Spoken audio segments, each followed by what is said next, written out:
Meet Rose Fryberg, a loving woman who many know as Grandma Rose. She's someone you wish were your own grandmother, the type of person her children and grandchildren adored. For instance, granddaughter Stephanie Fryberg captured these photos, which show much love and respect. When Stephanie graduated from college, she knew her grandma had to be there. Strong Tulalip women, each has her own story. And this opportunity, we get to know Rose. Yeah, this is the school building that I went to school in. And That's where your classes were? What made Rose Rose? The daughter of a Quinault father and Yakima mother, Rose led a fascinating life at Tulalip. She was Quinault, but Tulalip was her home.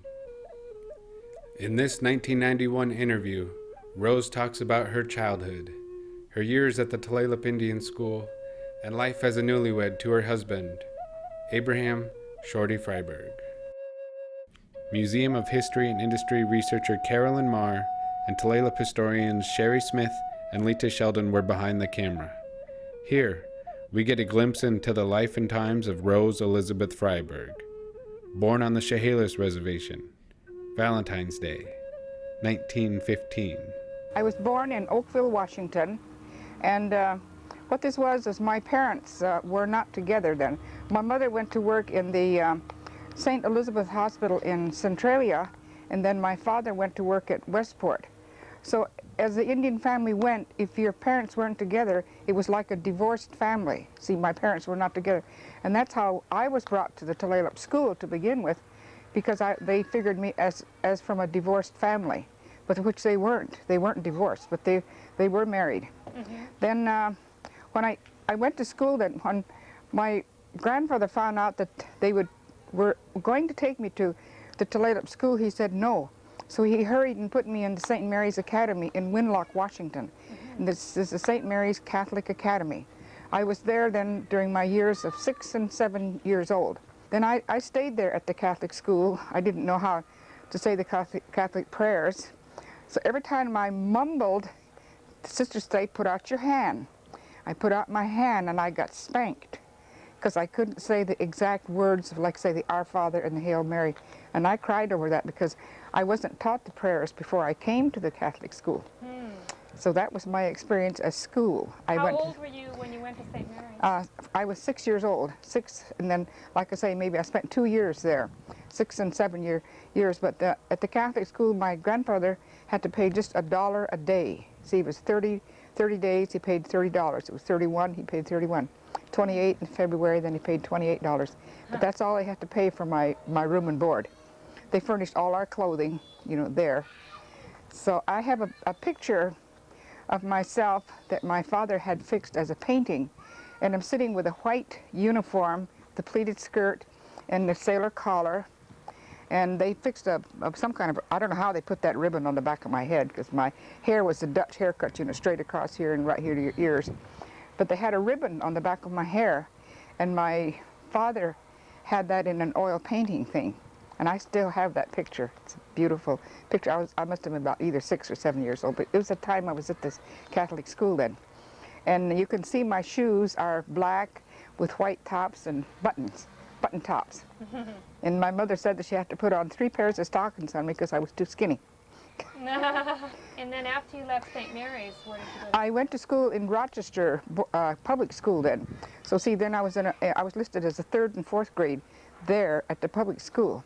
And I went to school with just one other Indian girl. She was from Yakima, and her name was Elsie McLeod. And I wondered to this day whether she's still living or not. I really don't know, because I've never come into contact with her again. But we were the only 2 Indian persons that went to school in Rochester. All the rest of them were Norwegians and Dutchmen and Swedes and so forth. They all talked their own language in school, their own tongue. But like you say, when you come to Tulalip, they took it away from you. And that I remember that because they said you can't speak your language when you come to the Tulalip school. But I was told that when we came. I didn't know how to talk it anyway because my grandfather was Chehalis, my grandmother was Yakima. See, they talked, but I didn't understand them at all. Oh, I didn't understand their language. Did you live with your grandparents when you were going to the Rochester school? I lived with my grandparents, Went to school on the regular big old yellow school bus. And I liked that, you know, because I was in 4th grade now then when they came in October and wanted me to come to Tulalip. And I said to my grandmother, no. I said, I'm not going to leave you. I'm going to stay here. So I grabbed onto her, you know how the old timers used to have about 3 skirts all buttoned and safety pins together. I grabbed her skirt and I heard a safety pin snap because I busted her safety pin. And she says, don't, you know, she was trying to pull her skirt this way, but I was pulling her that way backwards, and I said, no, I'm not going. So she said, if you take her, she's going to get sick, so you better not take her. You wait, and then you come back later. Well, then they took another girl, about 2 persons there. They were Hazel Pete and Oscar Pete from Oakville. They took them, brought them to school here. So by the time they came back after me, about a month later, they said, your cousins are there. Hazel and Oscar are there. Well, they were our neighbors, and I really didn't understand whether they were really gone or not. So that's how I came to Tulalip School, because I would meet them. Hazel was a very good neighbor of ours on the reservation. So I came, and that's the one I hunted for, was Hazel Pete. And she's still living, and she still lives in Oakville. I know Hazel. Yeah, she still lives. Yeah, she still lives there. But that's how they convinced you to come then, because she was there. Because she was there, and she was our neighbor. So let's see. You would have been about. Would you have been about 10 years old or so? 10. I think I'd gone into 11 years of age, and then they sent me in that spring, in the month of April. See, I only stayed until at school about 3 or 4 months, and then that was when they got us up at the middle of the night and says, you're going. We didn't even know where we were going. That's when they sent us to Nixon, Nevada, to the Pyramid Lake Indian Sanatorium. So yeah, let's go back to that story a little bit. When you first arrived at Tulalip, what was it like? What was your reaction when you first got here? Well, I didn't like it because there was maybe 50 kids I'd never saw in my life before. I didn't know who they were. I didn't know any names. And when I get up into the dormitory, I guess I cried a lot. And the nurse or the matron, I guess, used to come and ask me what's the matter. And I said, I just don't feel good. That's all I'd say. I don't feel good. But I didn't like the kids because I didn't know them. I really didn't know. And Hazel was older than I, so she was in another dormitory, not at all with me, but I knew she was there because I had seen her, and I said hello to her. And she gave me a big hug and knew who I was too, you know. But as far as Tulalip School was, I did not like it. I did not like it at all. So when I go in the train to go someplace, I was kind of happy to go someplace. I didn't even know where I was going. But I was there for about, I would judge about 11 months at the sanatorium then. There's no school, and it's just treating us like we were sick persons, you know, and I don't know how sick we were. I really don't know. In my lifestyle, I don't think I even knew the word TB. So it's evidently when I came back all the way out of Nevada, came back to Tulalip, and I had a stepfather then. His name was George Wicks, and they lived back up in the roads back here. And he said, well, I'll take you to the doctor. So the only doctor that they had in Everett was Quigley Clinic. So he brought me there, and I don't know, they took all the deep TB tests, you know, on your arms and shot stuff in your arm, and then x-rayed me. They didn't show you the x-ray, they took pictures of your lungs, I guess. I don't remember much of that. But anyway, then this doctor says, you don't have TB. And then my mother said, well, while she was in Nevada, they must have cooked it out of her. I don't know, my parents said that I had no trace of TB and never had. See, so. But you were sick partly because you were upset and just upset. When you got to school. Did they make you go to classes? Or? Oh yeah, they made me go to classes because I went to school for half a day, and then the other half a day we used to have to go into the sewing rooms and fold clothes, and I don't know what we had to do. Just a kind of a play area, I guess, because I don't remember too much like at my age what I had to do. But they went to school half a day. Yeah. And that was down to the school building then. What was the food like at the school? That was something else too. They boiled us a lot of beef like for dinner and for supper, and it was like soups or stew. But in the morning, it was cold milk and oatmeal mush. And usually you didn't get no toast. It was just a piece of bread and butter and mush, you know, and the milk. And I've forgotten now whether, it seemed like we didn't get any sugar maybe in it either, because I didn't like it that way either. I was used to having hot cereal at home, but this didn't taste like what I had at home. So there's many times I used to vomit that oatmeal milk, and that's one of the ways that they said I was sick, because I couldn't hold the oatmeal down. But it was just like a glue. I don't know how else it was. Just it, you know, how the kernels of the oatmeal are, you know, to you and to me now. I can eat oatmeal every morning now if I want to, but this was just a, how should I put it? Solid kind of a... No, it wasn't even a solid. Oh. It's just like a slime. Oh, It was. slimy. Yeah, no, I didn't like it. I didn't like it. And that's still, the only thing they would serve for breakfast? yeah, that was the only thing we served for breakfast. I guess some part of the day, I guess we get raisin bread and raisin bread toast. And I don't know, it seemed like our breakfast was all the same thing every day. I don't think there was much change in it. So quite a few times then you'd get sick after breakfast.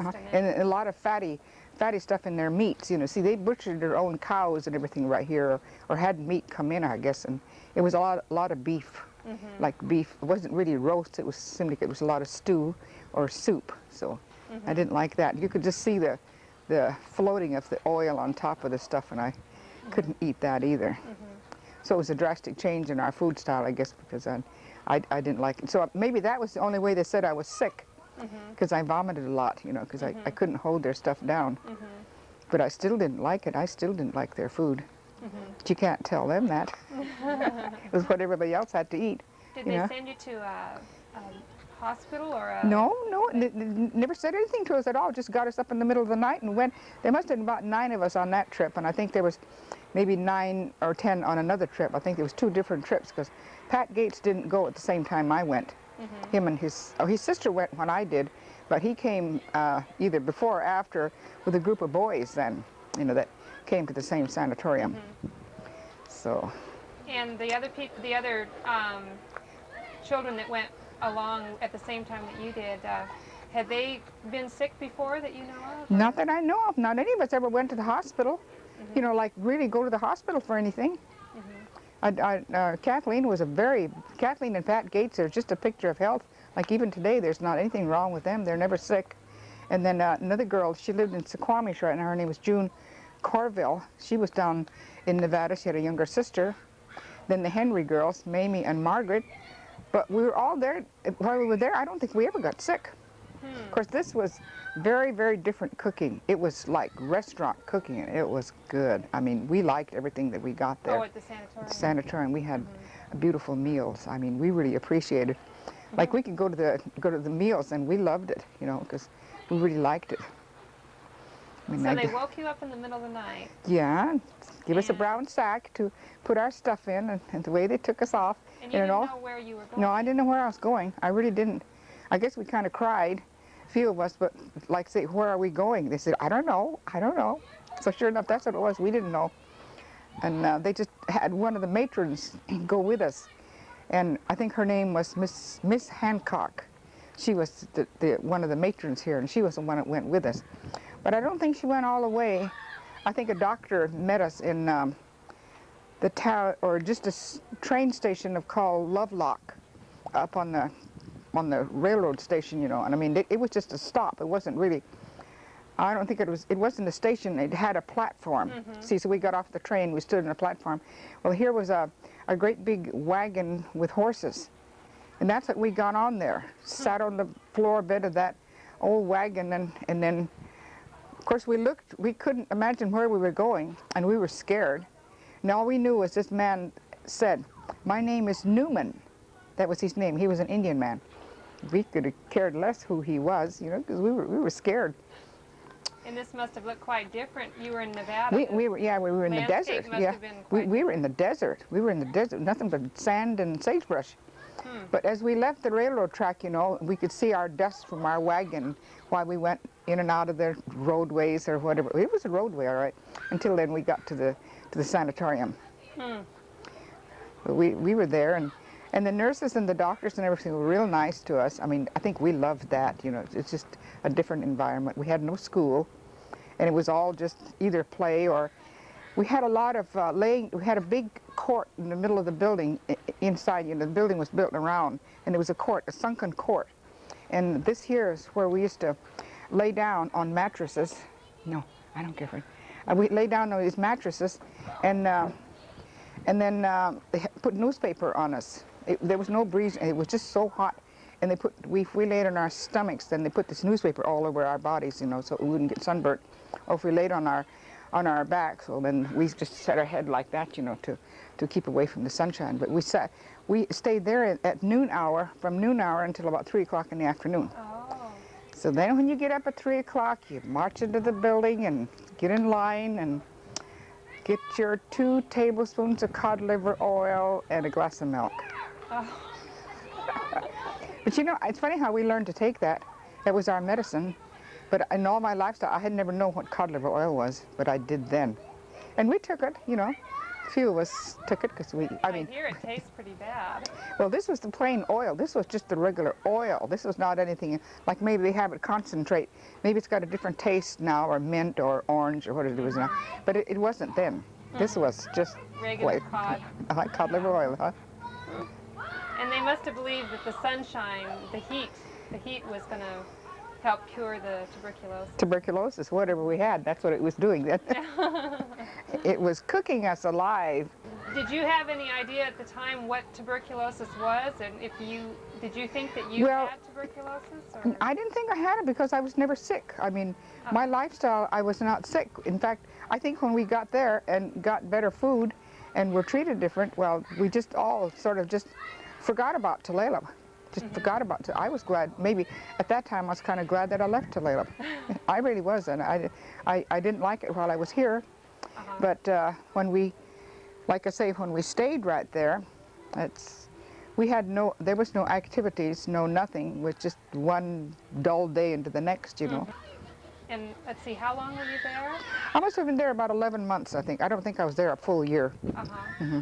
And during that time, did your mother know where you were, or your She didn't know for a while where I was until she came down to the school here, was going to come down to visit me, and then ask, well, where's Rose, you know? And they says, oh, didn't you know she went to a sanatorium? Well, she went to the building first, and then my mother came back to the office building. That's this office building across here. The fisheries building was the regular federal office, and she went over there and asked her, how come they took me, or how come they didn't let her know? And she says, I only lived back here in the woods, and you should have let me know. And they said, oh, well, we didn't know your address. Now, that was kind of a poor excuse, too. They must have known her address, you know. And so she said she felt pretty bad about it. She asked the address that I had there, and she wrote to me. Boy, I'm telling you, I cried and cried and cried for about 3 days after I got that letter, you know, because that was the first letter I'd gotten from my mother, you know. And she said, I'll send you $2 later. I wondered, well, where am I going to spend $2? There was a store there, you know. We could go down and buy candy and pop, I suppose, but as far as money was concerned, we didn't even know what the word meant, you know, because none of us had anything. I mean, the rest of the families didn't have anything either, so we just didn't care if we were isolated or what it was. We kind of just settled ourselves right there. And then, let's see, you came back after 11 months. And I came right back here into Tulalip. I think I come in the summer months then, because when I got there for the summer months, you know, I was playing on the swings. There was a whole bunch of great big swings there. And I was playing on the swings, and I saw my stepfather go by, you know. I said, hello, Dad. And nobody answered me, and he just kind of ignored me and went on. The post office was back of the buildings, you know. And he went right on, and I thought, well, I'm going to wait for that man, because I think that's my dad. So when he came back, I hollered to him again. I said, hello, Dad. And he got back to the house, where they lived way back in the woods there. He got back to the house, and he said to my mother, some kid there was calling me, hello, Dad. I can't imagine who would call me Dad. I don't know anybody at the school. See, this was the summertime. Everybody else was gone. So then my mother came down the next day. She wasn't concerned about it because she hadn't gotten a letter or anything of my whereabouts. But then she came down the next day, and I saw her coming, so I was over there waiting for her. But as kids got into a bottle of peroxide, we swiped. And we were big kids. There was Mamie and Margaret Henry. She probably knows them. And myself and Kathleen Gates, the 4 of us. So we poured that in the sink and diluted it, you know, and then washed our hair with it. Well, I think I got on one side of it, just one side. That's all the water I got out of that. So when my mother saw me, I had orange color on one side, you know. She thought I was pretty freaky, I suppose, because she didn't want to say whether she knew me or not. But I went up to her and she says, my given name was Babe. She says, Babe, is that really you? What happened? You look so ugly. So that was my orange colored hair on one, but the other girls had it too. So that was kind of cute. That's in our orange hair. But then she asked to take me home. Then at the office they asked her who she was. You know, well, who are you? And she says, well, I'm Rose's mother. And they says, oh, I forgot. That's what happened to her, you know. She said, well, you guys sent her away to Nevada, because then in the meantime I wrote to my mother quite a few times, you know. Wasn't very fancy letters, but I'd had to go to the office and get my stationery and stamps and paper and write to my mother. So I kept in contact with her while I was there. So I had an auntie in Portland, Oregon. I used to write to her. Then she'd send me $1. That was big money those days, you know. It's just for candy. But this was the cute part. They didn't have a supply of clothing at the sanatorium. So when we went to Nevada, we had laced shoes that's laced above the ankle with big old thick shoelaces, black shoelaces. I came back in those same shoes that I went with. Of course, they were tight and small and cramped my feet, but that's the way I come home, in those same clothes. And then of course, when I got here, then they gave us a whole bunch of different clothes. And when we came back here to They kept you here during the summer when you came back? Well, I was only here for a little while. I don't think I was here for about like the summertime. Then my mother came and got me then, and then we went to pick raspberries in Tulalip. Oh. Yeah, and that's where we spent our summer. But then did you come back to school the yeah, next year? then they said we had to come back to the Tulalip school then, so I didn't mind it then. You know, I was pretty well broke in on it. I didn't mind it then, so I came back then. So then I came into the 6th grade, 6th, 7th, and 8th grade, so I was here in the Tulalip school then for 3 years. Before they closed it down. And that time you didn't mind it so much? No, I didn't mind it so much. The kids were older then. We really didn't mind it at all. I liked it. So when I shut this one down, then I went to Chemawa Indian School. Oh, you were here for the very last year? Then. Yeah, the last year that it was open here then. In 32 is when they closed it. See, and then I went that following fall, 33, 34, 35, then 3 years in Chemawa then. And I liked it there. Because you're all with Indian students from all over the Northwest. So I liked it. Do you remember much about when you came back to the school, about what you did, like just a typical day, you know, what kind of things you did in the morning and the afternoon? Well, it was still a half a day, you know, half a day of school and a half a day of going to the sewing room or to the laundry, or maybe we went down to the bakery and helped down the bakery there. It was just everybody had to chip in and do some part of work, you know, in the afternoons. And so I remember going down to the bakery, and the bakery lady's name was Miss Waterbury. Us kids used to have to weigh the loaves of bread and knead bread and make biscuits or either make the loaves. And we were little kids when we were doing that, so that's the work we did. I like 12, 13 years old, so that's the work we did then, either at the bakery or sewing room. I don't know what we sewed. We had to sew by hand, and I think it was hemming dish towel by hand. We didn't sew by machine, but we could sew by hand. So that's how you had to make your, like if you were to hem your trousers, you knew what kind of a stitch to make on there. Did you help out, you said in the bakery, did you ever have to wash dishes? Or? Well, they had a great big dishwasher. They loaded the dishwasher there. Some of the kids did that. A lot of times they had some of the boys do that, you know, bring the dishes in and load the dishwashers. But they just went right straight through, you know, just so long and then out, and then they stacked the dishes, and then I think they brought them back out to the plate tables, like, you know, 6 plates to a table like that.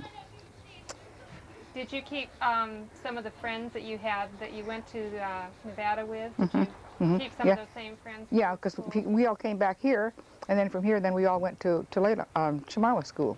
So I was still with Pat and Ada, and not Pat and Ada, Ada, and his sister Kathleen, and the Henry girls. I was still with them, and June Corville and the Donna Mae Corville. They were from Muckleshoot, and I was still with them.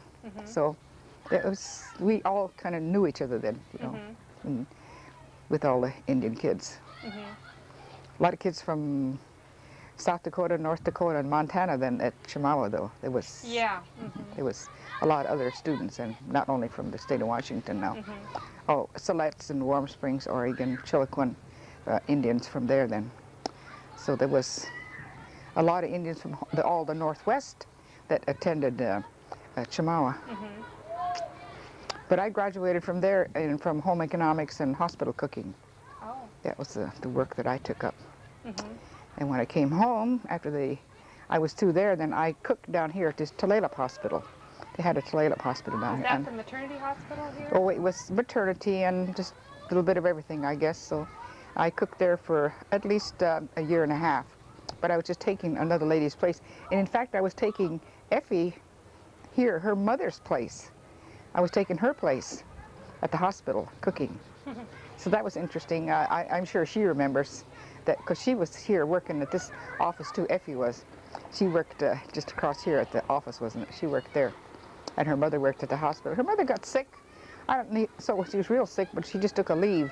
And then I got to come in. Red and I were both through school at the same time in Chemawa. He went to work in Cushman. And then I went to work down here at this hospital. I was here at this hospital like better than a year or so, and then you do the fatal step, you get married. So. Did you meet your husband at Chemawa? No, I met him here. He was from here. He was from this reservation. And did he go to the boarding school too? Yes, he did, because he graduated too from, theirs was about the 8th or 9th grade when he graduated from, and then he went to school in Marysville for high school years. Him and Big Shot, that was just gorgeous.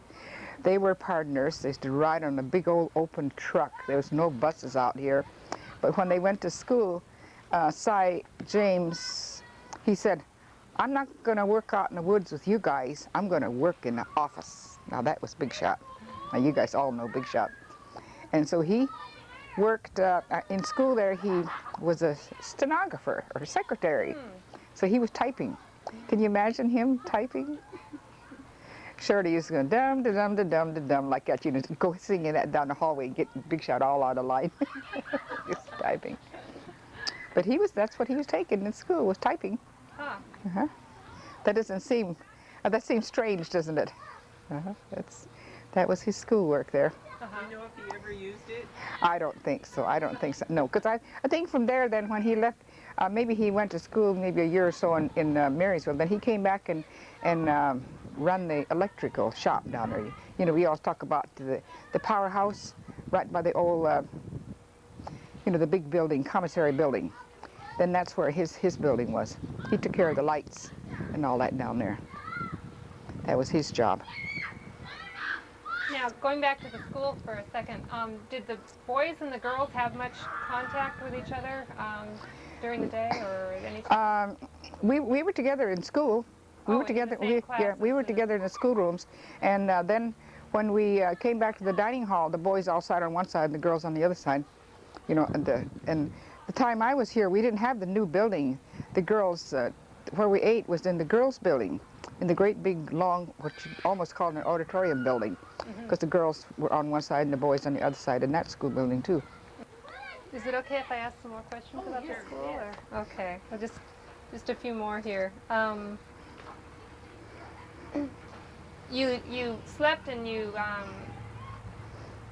had showers and whatever in the girls' dormitory. What were some of the other buildings that you went to? From there to the school building.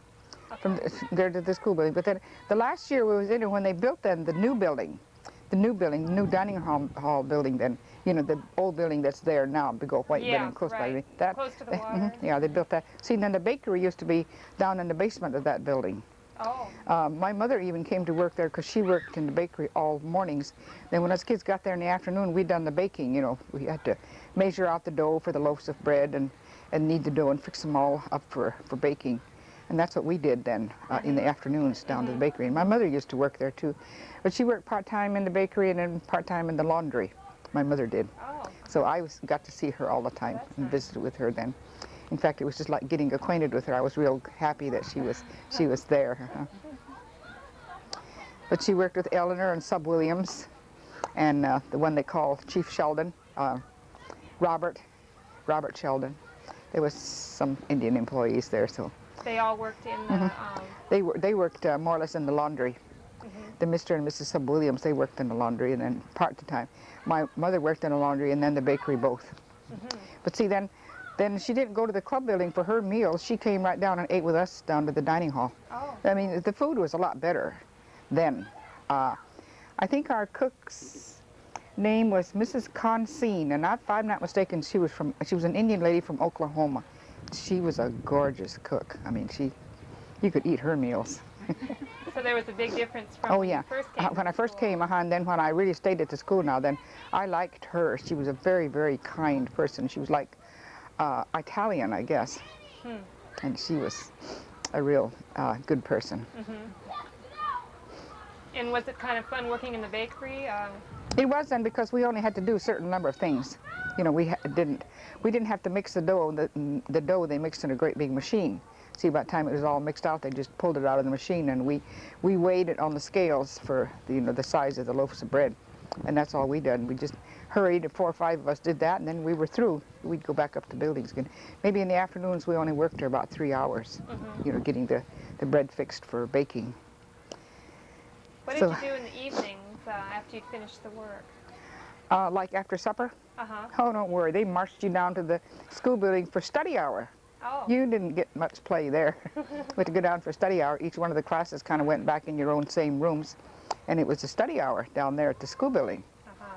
But they used to have a great big mound of dirt, maybe about 5 feet high, right alongside of the sidewalk. And whoever got there first dug a hole and threw carrots out. Then the rest of it would come by, marching by, then we'd grab the carrots. That's all you could hear up in the dormitory sometimes, is us kids crunching on carrots. You didn't wash them, you just wrung them dirty, wrung the dirt off of it. We liked that. There was another mound of apples. We'd get into the apples too sometimes. These were the places where they were probably trying to store these things for the winter, huh? Well, that's what they were doing. They're storing them for winter, but that's all right. They didn't really get after us for it, because it was great, big, huge mounds of stuff. Oh, There were tons of I carrots guess in they it. grew all the vegetables. and They did the fruit. carrots and the apples. They had a big orchard there anyway. The orchard was huge, so they took care of all of that. Did they have any activities just for fun?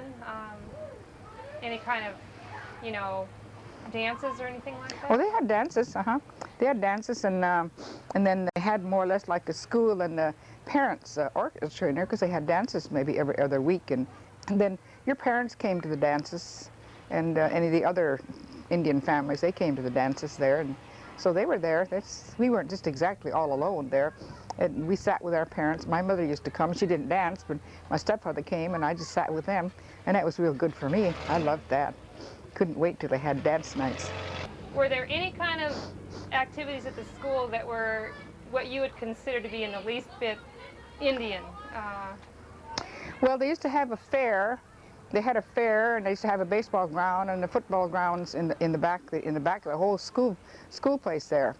And they had baseball, and the one old building there they used for basketball. It wasn't a very big building, but the boys are the ones that played there. And then there wasn't much. I don't know what the activities would have been for the girls. We were just kind of stuck at the buildings all day. When we came back from study hour, we went right to bed. There was not any staying up late or anything. We just went right to bed. Couldn't read. The lights are all shut out. So there wouldn't be anything that you'd consider that would be culturally anything related to the Indian culture, really? No, like teaching. You're asking for teaching handcrafts, stuff like that. No, I don't think so. We went to home economics class, and we learned that, like, it was cooking. Like, you had to learn to make baking powder biscuits and like tapioca pudding and the puddings like that, but it wasn't we learned to bake, like cakes and pies, and that was the cooking class, and we learned to do that. But I think as fast as we make it, us kids could eat all the stuff we made. We didn't make it in mass supply. We all 6 of us got together to fix up the dough to make one pie, so we got to stay there and eat our own pie. In the fairs, was there anything Indian involved in that? There was a lot of handcraft that Indian families brought back in, you know, and it was like a lot of sewing, I think, and then knitting and crochet work, and that's what they had for the fairs, for the sales. But I think sometimes us kids didn't really get to go up there. We knew they were there because I think it just involved mostly the Indian families, because then they had their own eating stands up there, and they all ate together up there, you know, just wherever they were back up in those grounds. But it was a good baseball field, and then I got pictures of the baseball boys that played in there. I've got one real nice picture. And I bet you haven't gotten very many modern pictures, huh? I've got a picture of, like, I'm thinking of John Gobin, Cy Hatch, and Butch Spencer.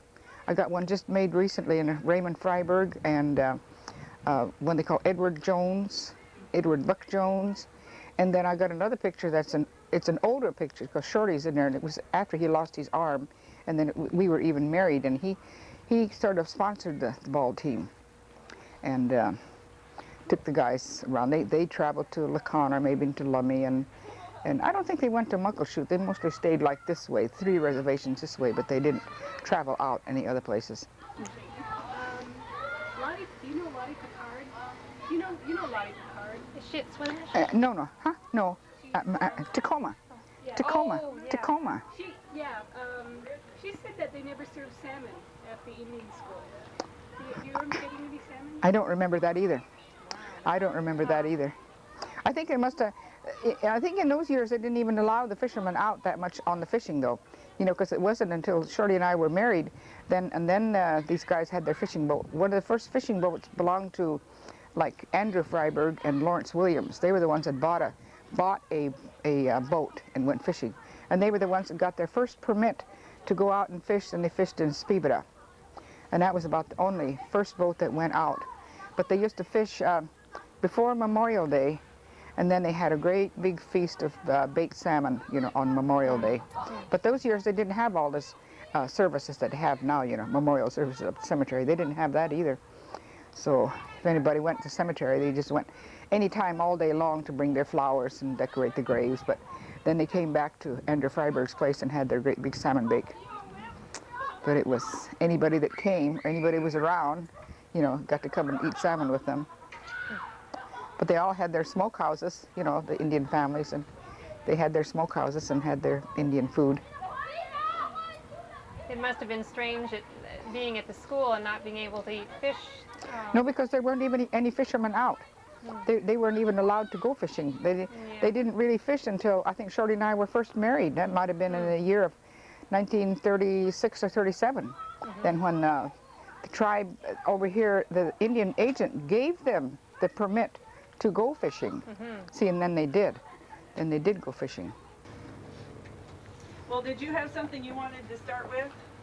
On my own? You said you had some things you wanted to say. No, this what I have even here made my notes is actually just all the things that are here, you know. Like when I got married, like say in about 1937. And those years, you know, you didn't go and have a great big huge wedding like I suppose they're supposed to. We just went to the courthouse one day and got our license. You got to wait 3 days and come back, and then we were married right there in the courthouse in Everett. Because we had a double wedding then. It was Raymond Fryberg got married too that day, that same day that we got married. Who did he marry? Her name was Marie Archambault from South Dakota. Oh. I don't know whether you remembered her. Oh no, they were.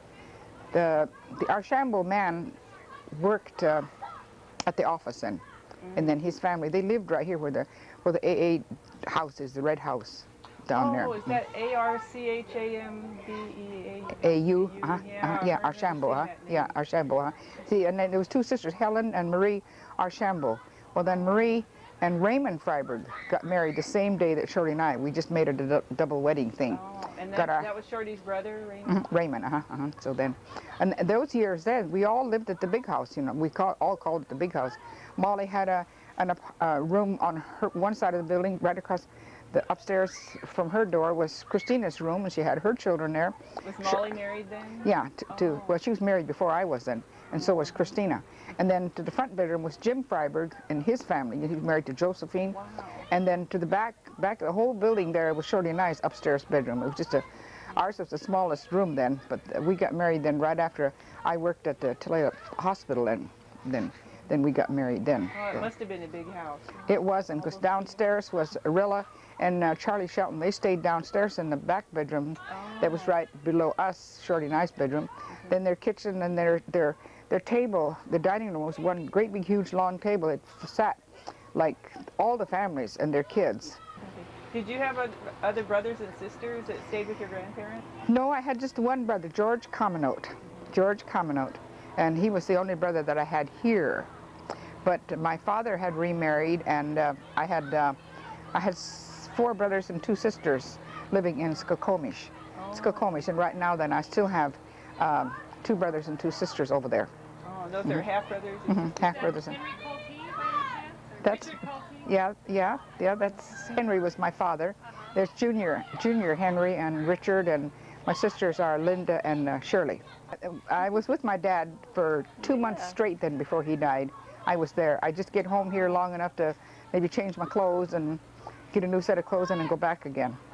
But I stayed with him. He was in a rest home and then a hospital, the rest home and a hospital. I was there with him an awful lot. He sure knew a lot about his language and everything. Oh, he did. I think he was a lot smarter than me.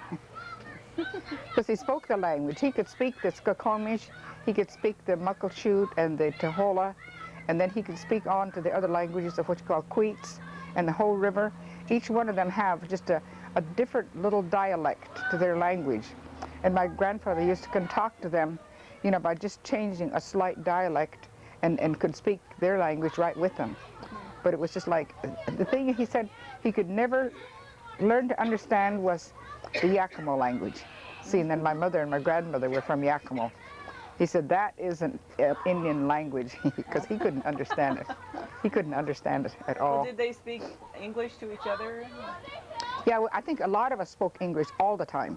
We really did. We spoke always in the English. That is, I did, because I never knew any Indian language. We thank Rose for each of her priceless memories. Memories that would be lost if not for her precious words. Rose Elizabeth Fryberg died in 1995 at 80 years old. Her love and warmth shine through a life filled with challenges and hard work. Rose's 4 children and their families are left with a beautiful legacy. A proud woman, respected for her strength and wisdom, loved by all.